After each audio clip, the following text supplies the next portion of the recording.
So next I want to take a look at the system properties and the way that the reason that something would vibrate at a certain frequency.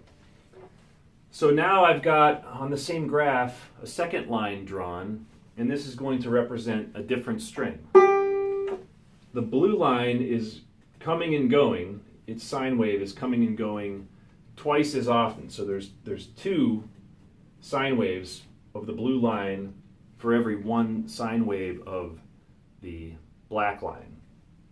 Another way to say that is that the period is half as long. So the blue line is period is 0.002505 seconds, half as long. Okay, so what that means, you do the same calculation, 1 divided by that is equal to 392 hertz. So that's twice as high in the frequency domain. So that's how that calculation applies between the time domain and the frequency domain. Here's a little bit about more about why that can help you understand how systems vibrate at certain frequencies. First of all, one interesting note is that that's what an octave is in music. So for anyone that's exposed to music, an octave is when you have something at exactly double the frequency.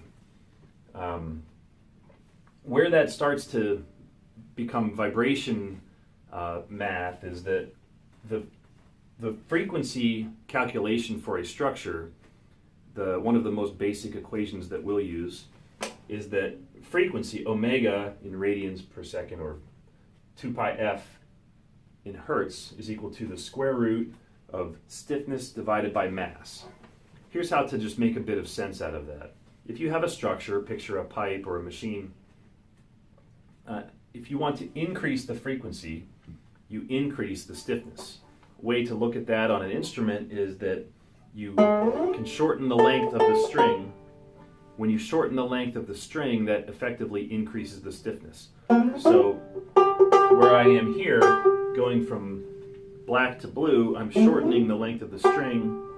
It happens that if the length is cut by half, that doubles the frequency. Okay, so stiffer raises the frequency.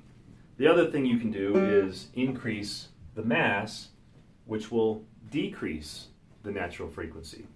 So if you look at an instrument, the lower strings are thicker, heavier. The higher strings are thinner and lighter.